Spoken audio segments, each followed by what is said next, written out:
noite a todos. Nós estamos aqui no Grupo Espírita Eurípides de Barçanufo, com muita alegria no coração, agradecendo essa espiritualidade amiga por mais uma oportunidade de estudo. Quando aqui chegamos, já vamos sentindo todo o ambiente harmonizado, com vibrações amorosas nos envolvendo. E para que possamos aproveitar deste momento, nós pedimos, por favor, quem tiver com o celular, deixar no modo silencioso, para que a gente possa aproveitar esse momento de estudo. Nós faremos uma leitura com a nossa amiga Érica e depois a oração para iniciarmos os trabalhos da noite. Boa noite a todos. Do capítulo 75 do livro Pão Nosso, Murmurações. Fazei todas as coisas sem murmurações nem contendas. Nunca se viu contenda que não fosse precedida de murmurações inferiores.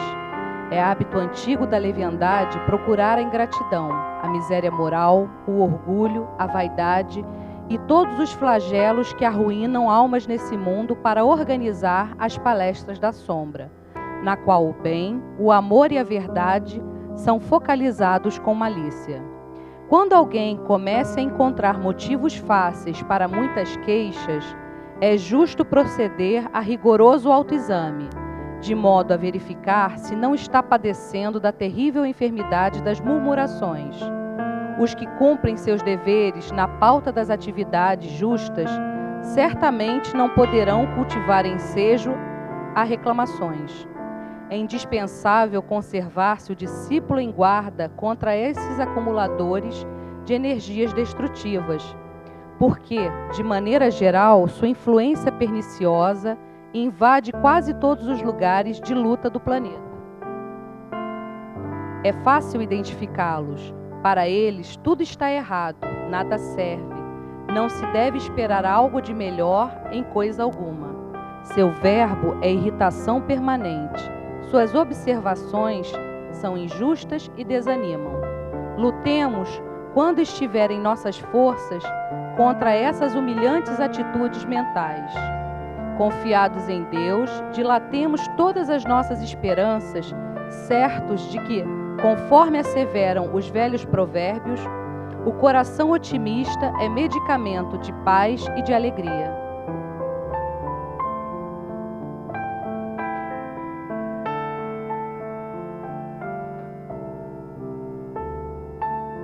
E assim, Mestre Jesus,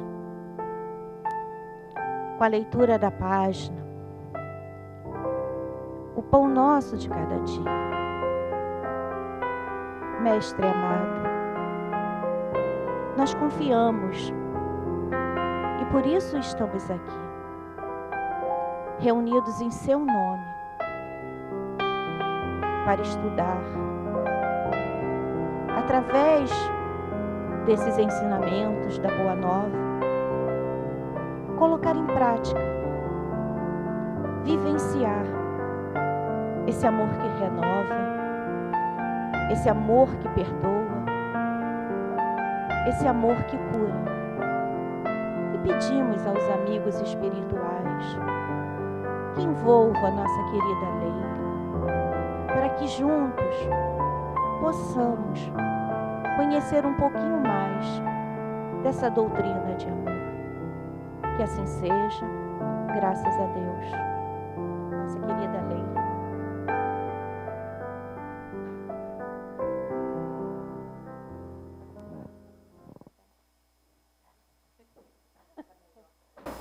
A minha bota é tão pesada que faz um barulho.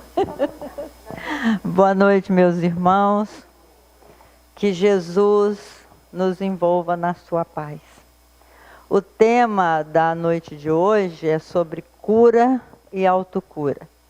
Nós não poderemos trabalhar a nossa cura se nós não nos autocurarmos. A nossa cura, seja física, seja espiritual, depende da nossa vontade, depende da nossa autocura. E é sobre isso que nós vamos falar na noite de hoje.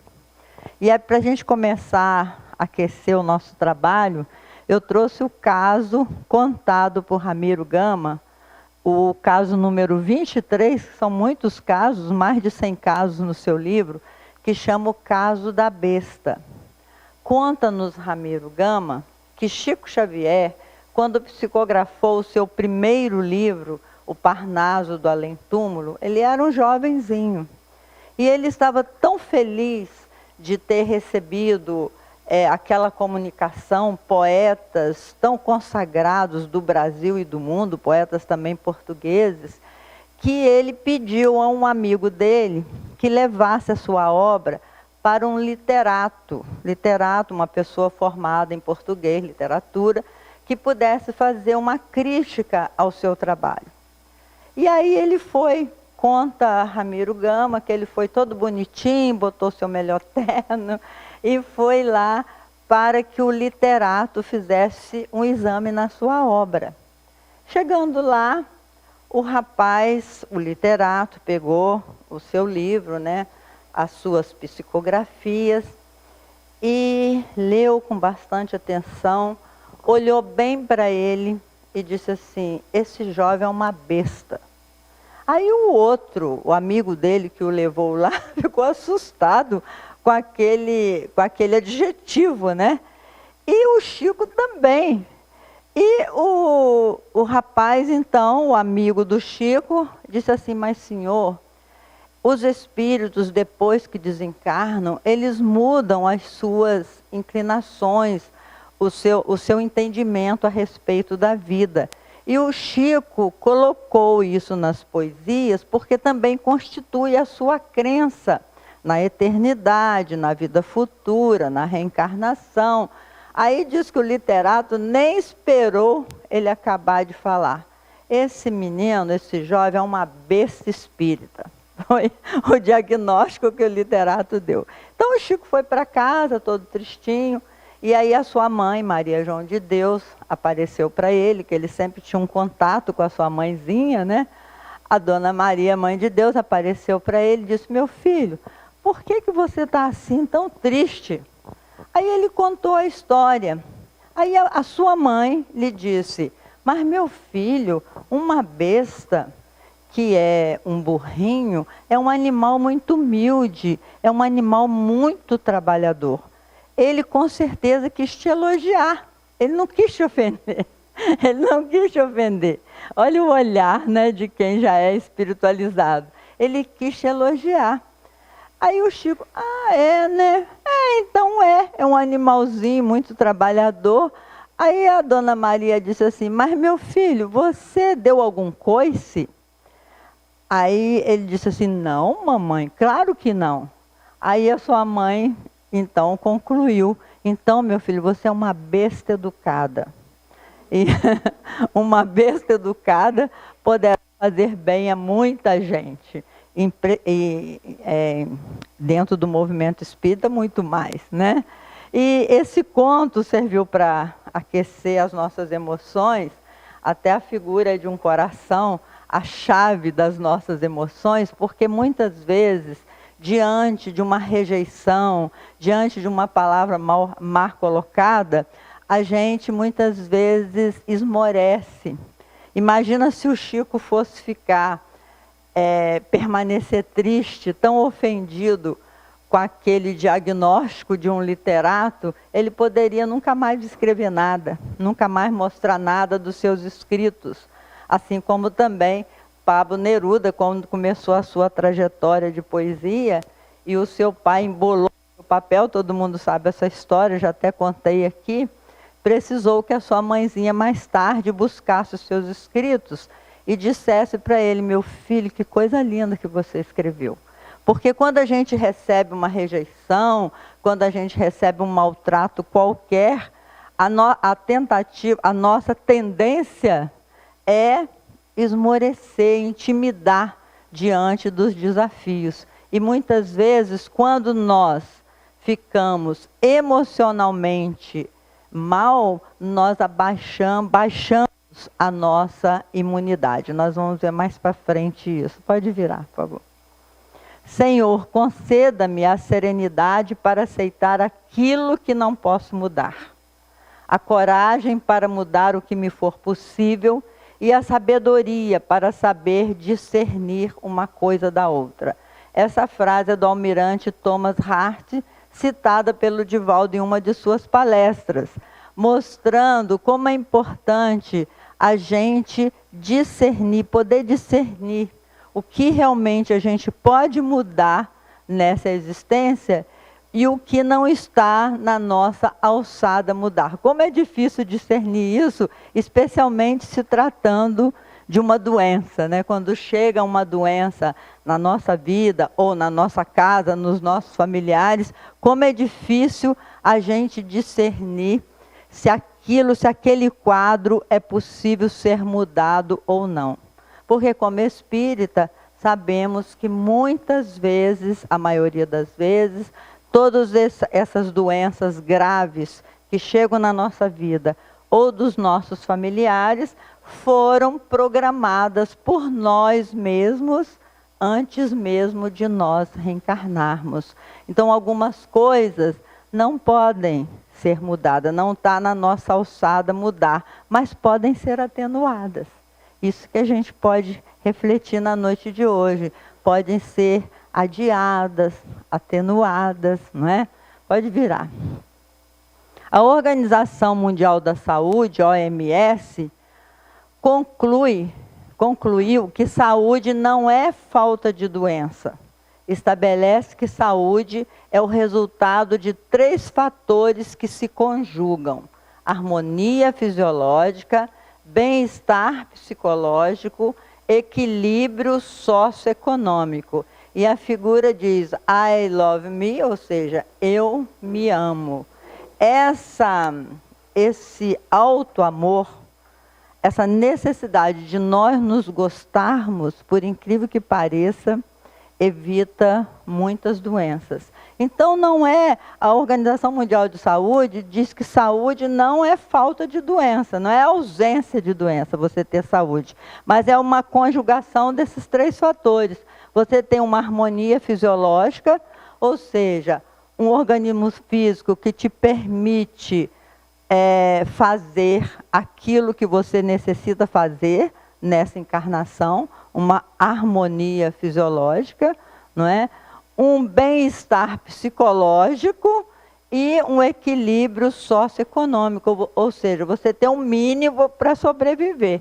Nós necessitamos de um mínimo para sobreviver. Se você não tiver esse mínimo para sobreviver, você pode passar ou acometer, realizar ações que vão te trazer um desequilíbrio físico, ou você vai ficar com muita raiva, vai ficar muito magoado, ou vai até roubar, né? Fazer coisas que vai lhe trazer doença. Mas tem um médico espírita, Dr. Manuel Filomeno de Miranda, que Divaldo faz psicografia dele, que diz, ele afirma que não existem doenças, existem doentes. Porque são as nossas doenças psíquicas que atraem as doenças físicas. Mas nós sabemos bem, meus irmãos, que estamos num mundo de expiações e provas.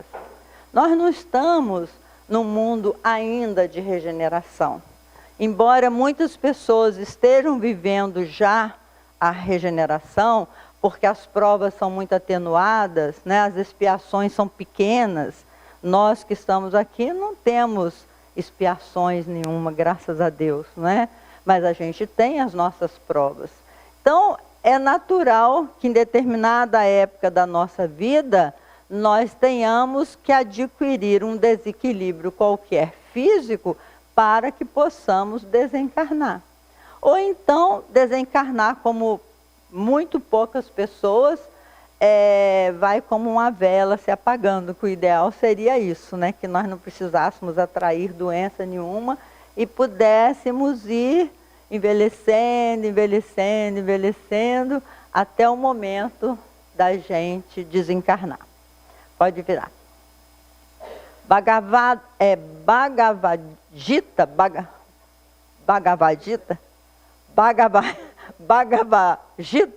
Vedanta, Bhagavad Gita, oh meu Deus, como é difícil essa pronúncia. Na Índia nós vamos encontrar no Bhagavad Gita, e particularmente no Vedanta, uma proposta comportamental. O indivíduo até os 18 anos pertence, entre parênteses, aos pais, entre aspas. Dos 18 aos 50, pertence à família que constituiu. A partir dos 50, pertence a si mesmo, para entregar-se à vida espiritual. É o momento da sua maturidade, das suas experiências. Mas nós temos sido escravos de convenções, de imposições injustificáveis, de tabus e de superstições. Coloquei entre parênteses a síndrome da velhice, porque antigamente, no tempo de Balzac, o escritor francês, as balzaquianas eram as mulheres de 30 anos. Então, as mulheres de 30 anos eram consideradas já gastas, né? Já estavam balzaquianas, ficou até o termo do nome dele. Eram mulheres que já não serviam mais para o casamento, já eram consideradas solteironas, a época de Balzac. E hoje em dia, nós vencemos essa síndrome da velhice. Porque velhice hoje não é ter idade. Velhice hoje é achar que a vida não vale mais a pena. Isso sim é que é velhice, né? O indivíduo até os 18 anos pertence a seus pais. Verdade, até os 18 anos nós dependemos dos nossos pais. Então todo o conteúdo que eles puderam trabalhar para nos oferecer, nós recebemos até essa idade. Hoje em dia até muito mais tarde. Hoje em dia o rapaz ou a moça só se torna independente da família acima dos 30 anos, porque eles vão fazer universidade, depois vão fazer doutorado, primeiro é mestrado, depois doutorado, depois pós-doctor, já tem o pós-doctor também, né, pós-doutorado. Então nós pertencemos aos nossos familiares até o momento que a gente possa sobreviver. Nos mantermos, né? E a partir dos 50 anos é que o ser humano começa a se pertencer. Isso é um grande merecimento, a gente ter essa liberdade de fazer escolhas, porque até quando você tem a sua família, tem seus filhos, você não pode fazer muita escolha. A sua escolha é a sobrevivência, é pensar nos filhos, é pensar no marido, é pensar na casa, estou falando do lado feminino. E do homem também. É buscar o recurso, é o trabalho. Depois dos 50, que começa a idade maravilhosa para cada um de nós. Kardec começou a sua missão aos 50 anos. A sua missão do grande professor que se tornou esse baluarte do Espiritismo, Allan Kardec, começou a sua missão depois dos 50 anos. E às vezes as pessoas ficam assim, mas eu estou tão velho para começar alguma coisa. Não está, não. Quando a gente chega nos 50, 60 anos, é que está na idade da gente realizar escolhas, especialmente as conquistas espirituais. Pode virar. Dr. Mark, a mente pode ativar o sistema imunológico. Dr. Mark Lieder foi convidado a desenvolver um seminário em Harvard. Ao invés de se ater ao seminário, ele tomou de um livro e começou a ler História dos Amantes de Lady Chatterley, cenas eróticas. Aí depois que ele leu aquela história da mulher com vários homens, aquela coisa toda, aí ele chegou para a plateia e disse, creio que 90% dos senhores e senhoras estão com reações fisiológicas no aparelho genético. Não é verdade? Genésico. Não é verdade? Houve um leve murmúrio na plateia. É verdade, porque eu e os senhores somos pessoas normais. Todos disseram, é claro, o senhor encenou, nós vimos a cena, nós a vivemos. Ele disse, os senhores acreditam que a sua mente pode ativar o aparelho genésico? Responderam, é óbvio. Ele disse, e por que não poderia ativar o sistema imunológico? Esse diálogo é muito interessante, eu transcrevi todo para vocês verem que esses doutores, esses pesquisadores, eles afirmam que nós podemos ativar o nosso sistema imunológico. Basta que a gente se cure espiritualmente, que a gente trabalhe a nossa autocura. Porque ele completou, eu faço parte da corrente neurofisiológica que une os 3 sistemas do nosso organismo: sistema nervoso central, endócrino e sistema imunológico. Então, se você consegue equilibrar-se na sua emoção, seu sistema nervoso, você consegue equilibrar os seus hormônios todos, né, o seu sistema endócrino, e consegue aumentar a sua imunidade. Isso são pesquisas científicas. E a gente vê que vem de encontro à proposta espírita, da gente se auto-iluminar. Não só a proposta espírita, mas a proposta budista, né? Buda escreveu 7 passos da iluminação humana, que passa, como diz Pastorino, pelas 7 bem-aventuranças de Jesus. A autoiluminação que o mestre propõe é a mesma que Buda também propôs. E é o que a ciência hoje está nos propondo, que a gente possa mexer com as nossas emoções, tirar as nossas imperfeições morais. Conhece-se o verdadeiro espírita pelo esforço que ele faz em domar as suas imperfeições. Kardec usa o verbo domar, porque não é fácil a gente olhar para dentro da gente mesmo e domar as nossas imperfeições. Porque Dr. Deepak Chopra, que eu sempre cito também, que é um outro médico indiano, radicado nos Estados Unidos, ele diz que quando a gente se entristece, quando a gente se magoa, como é o caso do Chico Xavier no início que eu contei, quando a gente se permite magoar, quando a gente se permite entristecer e, pior ainda, entrar no campo da depressão, nós abaixamos o nosso sistema imunológico e ficamos sujeitos a todo tipo de enfermidade, especialmente do nosso mundo, ainda nesse estágio evolutivo.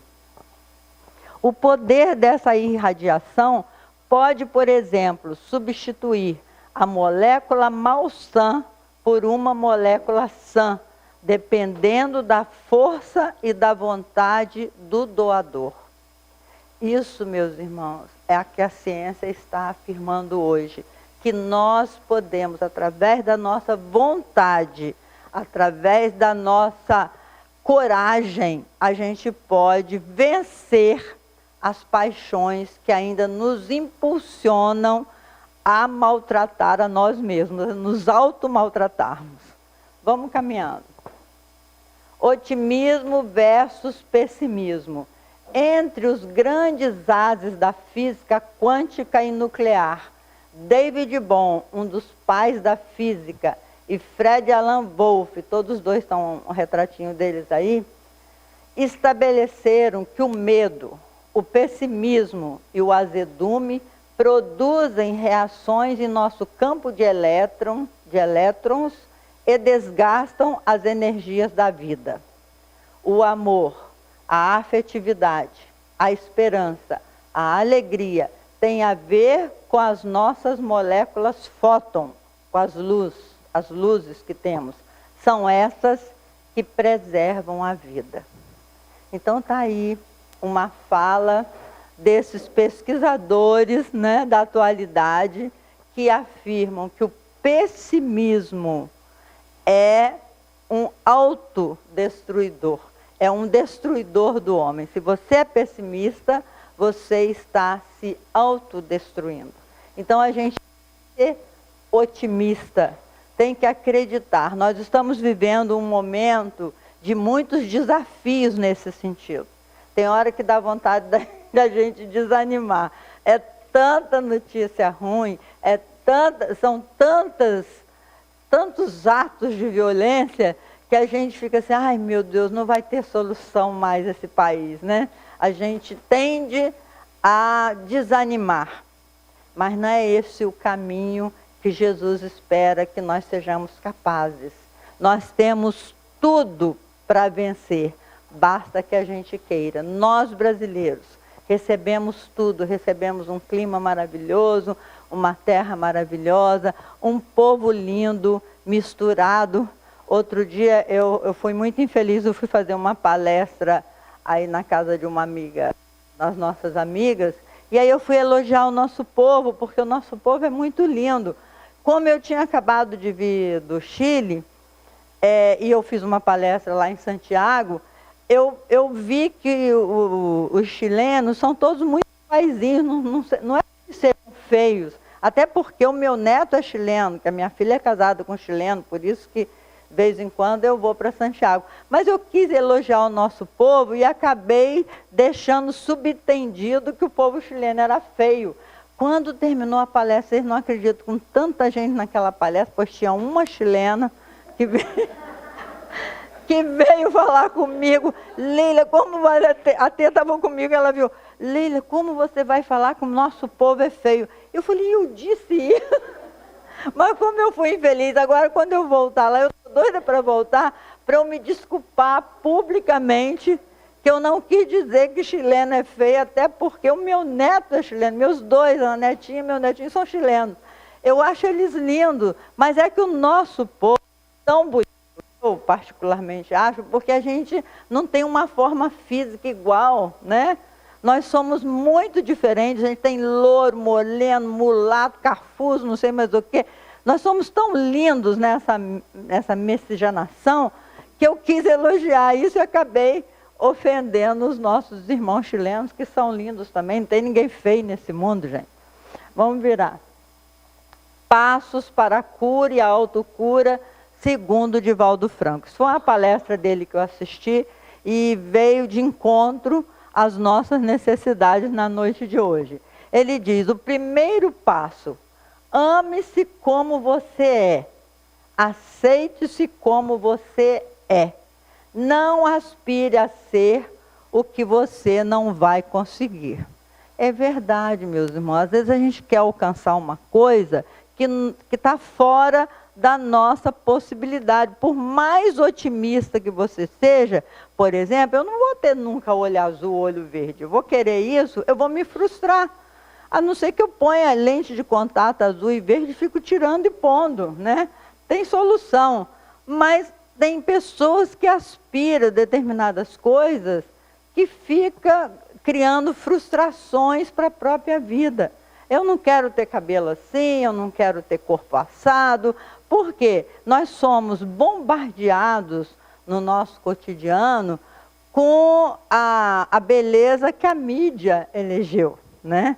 A mídia elegeu aquela beleza greco-romana, todo mundo de cabelinho liso. Até na minha época a gente passava o cabelo com ferro para poder ficar liso, porque não tinha essa... Como é que chama esse negócio que põe?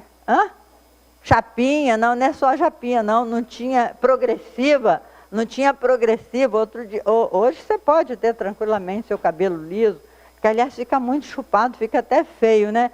Mas a gente tem recursos para isso. O importante que Divaldo diz, o primeiro passo para a nossa autocura é aceitar-se como se é. Moreno, ou branco, ou de cabelo enrolado, ou de cabelo liso, porque não tem ninguém igual a você. Isso é lindo. Esse livro Amor, do Léo Buscaglia, ele diz isso, você é único, é singular, não existe ninguém igual a você. Ainda que você tenha um irmão gêmeo, univitelino, do mesmo ovo, que se pareça muito, que tem gêmeos que são muito parecidos, à medida que eles vão crescendo, eles vão se mostrando de forma diferente. Até porque o que vale no ser humano é o conteúdo e não a aparência exterior, né? Se eu perguntar assim, quem que é mais bonito? A Madre Teresa de Calcutá ou a Sônia Fischer? Sônia Fischer é, né? Hã? Vera Fischer, bem que eu vou te falar, a idade é fogo, viu? Vera Fischer, né? Qual que é mais bonita? Aí você fala, bom, depende, né? Se exteriormente falando, a Vera Fischer já foi lindíssima. Hoje ela já está mais acabadinha também, né? Olha, tem algum parente da Vera. Olha o que você vai falar, né? Ela está ouvindo, né? Ela está aí, né? Mas ela é linda, né? Fala sério. Mesmo acabadinha. Então, Divaldo conta a experiência na Universidade do Canadá, que foi repetida 5 mil vezes, com a semente, a água do mar, água contaminada e a água potável. Os cientistas pegaram a semente para germinar na água do mar, na água contaminada e na água potável. E sempre ela germinava na água potável, que a água do mar é muito sal, muito salubre, e não germina semente, a não ser plantas próprias do mar, né? E a água contaminada não dá para brotar semente nenhuma. Então, o que os cientistas quiseram provar com essa experiência? É que o nosso corpo tem 3 partes de água. 3 partes de água do nosso corpo são 3 partes de água.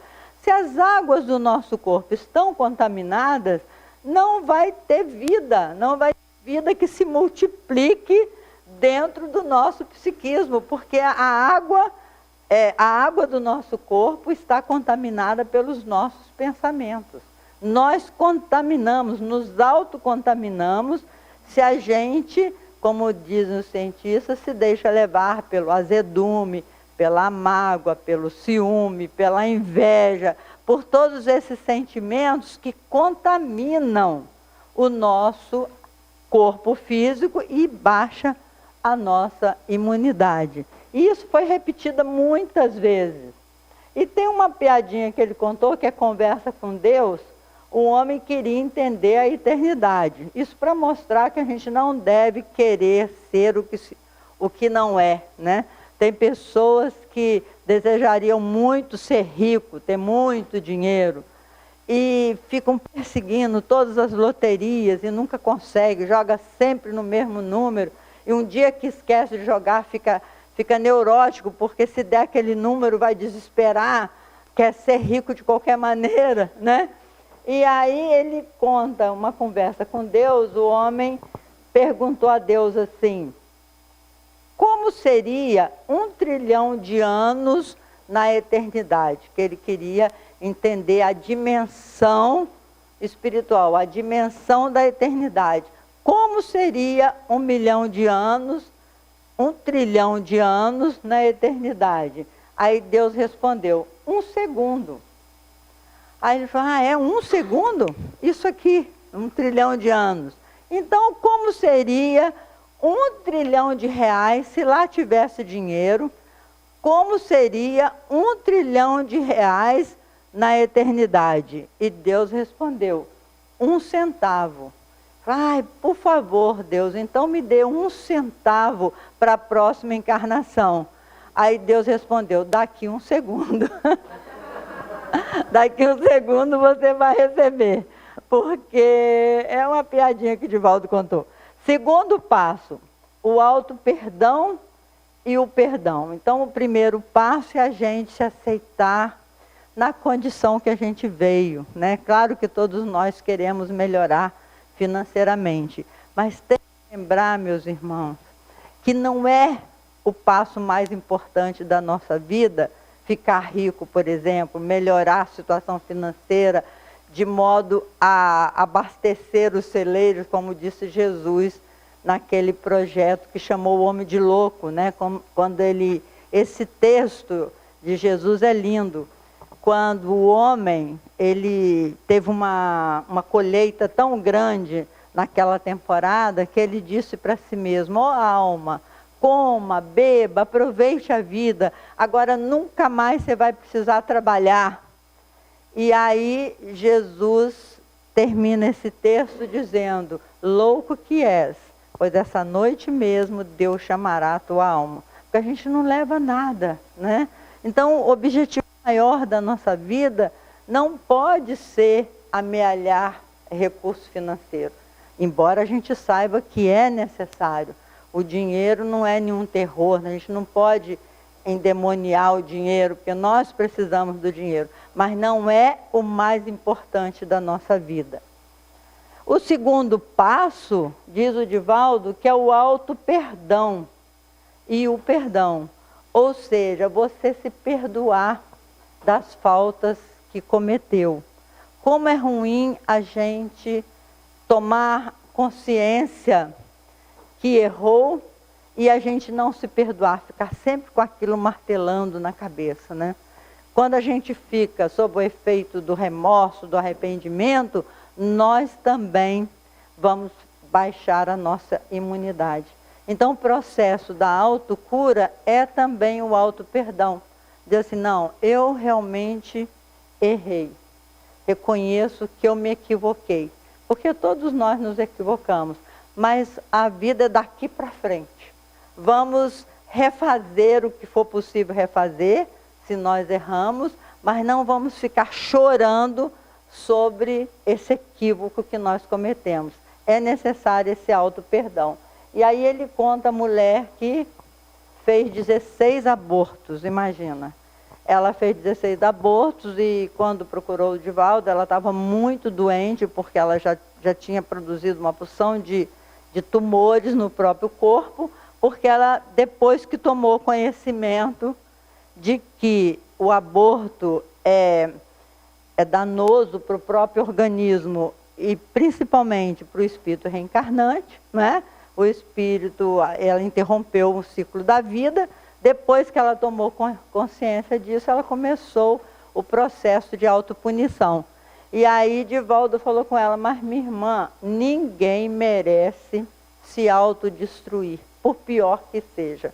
Você deve preservar a vida. O que você pode fazer, segundo a recomendação do Divaldo, é amparar crianças. Procura orfanato, procura as crianças abandonadas. Vamos tentar refazer com atos de amor. Refazer essa sua culpa com atos de amor. Porque João Evangelista disse que o amor cobre a multidão dos nossos erros. Então, se nós nos equivocamos de forma a interromper a vida de alguém, a machucar tanto alguém, que nós possamos refazer isto agindo no bem, que a gente vai estar atenuando as nossas escolhas equivocadas.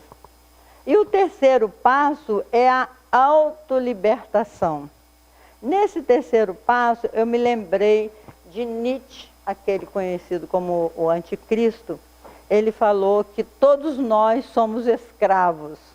Ele faz um estudo sobre essa escravidão que o ser humano desenha ou organiza para si mesmo. Nós somos escravos das nossas crenças, dos nossos vícios e das nossas paixões.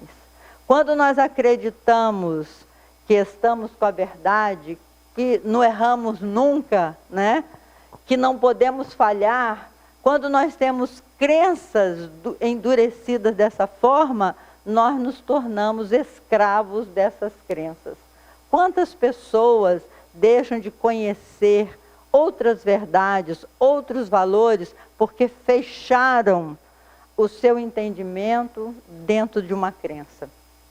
Kardec, inclusive, ele é muito enfático em dizer: se a ciência provar que o espiritismo está errado num ponto, abandone o espiritismo e fique com a ciência. Ele é muito enfático em dizer que nós estamos com uma verdade ainda relativa. A verdade total, só Deus tem essa verdade. Tem muitas coisas que estão fora da nossa alçada de compreensão. Então não precisamos brigar porque achamos que estamos com a suprema verdade. Todos os nossos irmãos trazem em si muitas crenças. E essa convivência com as diferenças individuais, com as crenças dos nossos irmãos, só promovem para nós o crescimento moral e espiritual. Então, escravidão, 3 tipos de escravidão: das crenças, dos vícios. Quanto de nós tem vícios que nos escravizam? Tem pessoas que dizem assim, eu não como sem carne de jeito nenhum. Para mim, comida sem carne não existe, né? É uma crença equivocada. Tem muitos outros tipos de alimento, não necessariamente a gente tem que comer carne todo dia. Eu não como isso, não como aquilo, eu não fico sem meu cigarrinho, eu não fico sem a minha cervejinha no final de semana, eu não fico sem o meu café. E depois a gente fica preso a esses vícios, a gente vicia, cria dependências ao próprio organismo e se torna escravo disso. E a gente não percebe que está sendo escravizado por essas escolhas. Não é assim, meus irmãos? E o mais importante, nós somos escravos das nossas paixões. Tem pessoas que pensa que só será feliz se puder ter o fulano ou a fulana. Eu só posso ser feliz o dia que eu conquistar uma casa ou conquistar um carro. Eu só posso ser feliz o dia que o meu filho passar lá na universidade e tal. Às vezes o menino não quer ser nem universitário, mas a gente cria esse tipo de expectativa, cria essas paixões e se torna escravo dessas paixões. É o ciúme, é a inveja, que Kardec na questão 933 ele chama de vermes roedores. Então nós temos que trabalhar a nossa autolibertação, nos libertarmos dessas amarras, porque a gente não vai levar nada desse mundo, nós não vamos levar. Às vezes eu fico preocupada até comigo mesma, que eu fico pensando, quando eu estiver na dimensão espiritual e sentir um cheirinho de café, que eu tenho o vício do café, é capaz de eu sair correndo atrás do café, mas ainda está em tempo de eu me libertar disso, né? Tomar um chazinho de gengibre, começar assim, pensar nesse tipo de libertação. Parece que é uma coisa pequena, tem outros vícios piores, né? Mas a gente tem que pensar nessa libertação para que a gente continue a nossa jornada evolutiva com menos dor, com menos sacrifício, não é assim? Pode virar. Considerações finais. Aceite a doença. Não se rebele, porque adoecer faz parte do nosso ciclo evolutivo. Mas não se resigne como Marte, porque ela vai acelerar. Diga, até botei em vermelho que eu achei bonitinho de Valdo ensinar isso. Diga, olá querida, você é bem-vinda, mas não é amada por enquanto. Eu lhe dou hospedagem por um tempo, mas como todo hóspede, você tem que ir embora, né? Você é alguém que está em curso como eu, na probabilidade de acontecer. Lembre-se que nenhum de nós foi criado para o sofrimento. Ele é resultado e pode ser vencido. Então, se alguma doença chega à nossa vida, a gente tem que dizer, tá bom, meu irmão, seja bem-vindo. Ultimamente eu fiz uns exames no joelho, eu estava com um problema no joelho. Eu falei, estava, porque eu já estou convivendo pacificamente com o meu joelho, porque eu já negociei com ele. E eu fiz isso, foi a partir da minha filha caçula, ela me ajudou muito nisso. A última vez que ela esteve aqui, porque meus filhos, assim, cada um mora num canto, né?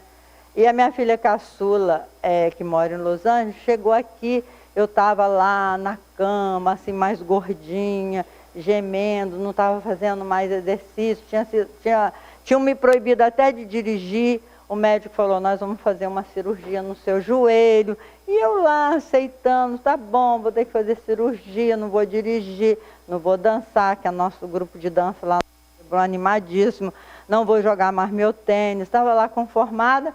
A minha filha chegou e falou assim, ô mãe, essa não é você não, mãe. Essa não é a mãe que eu conheço. A mãe que eu conheço me ensinou a ter coragem, a enfrentar os desafios. Eu estou lá nos Estados Unidos, ralando lá, porque você falou, vai minha filha, você pode, você alcança. Agora você está aí chorando por causa de um joelho. Você tem os 2 braços bons, a cabeça boa, a outra perna boa, tem 2 vistas boas, você tem tudo bom, só por conta de um joelho, mãe? Aí eu acordei, né? Falei, mas não é que é mesmo, gente? Um joelho, eu estou inteirinha boa, vou ficar chorando por conta de um joelho? Aí eu falei, não vou mesmo, também não vou fazer cirurgia, não vou fazer mais nada. Minha filha, o que você acha que eu tenho que fazer? Ela falou, regime. Você vai perder uns quilos, coisa mais difícil do mundo é regime, né? Você vai perder uns quilos, mãe, que você está muito gordinha para a sua idade, para o seu tamanho, você vai perder uns quilos. Quer que eu te passe um regime? Falei, quero. E ela passou e eu fiz, meus irmãos. Olha como o filho ajuda a gente, né? Então é o que eu tenho a dizer para vocês. Não esmoreçam diante da doença. Façamos como o Divaldo falou. Olá, querida. Seja bem-vinda. Você está aí? Tá bom. Você é bem-vinda, mas não veio para ficar. Você é apenas hóspede, né? E vamos buscar vencer esses fantasmas que nós temos dentro, que é medo da morte, medo de ficar dependente. A gente tem tantos medos, e esses medos é que fazem com que a gente esmoreça, a gente perca a coragem.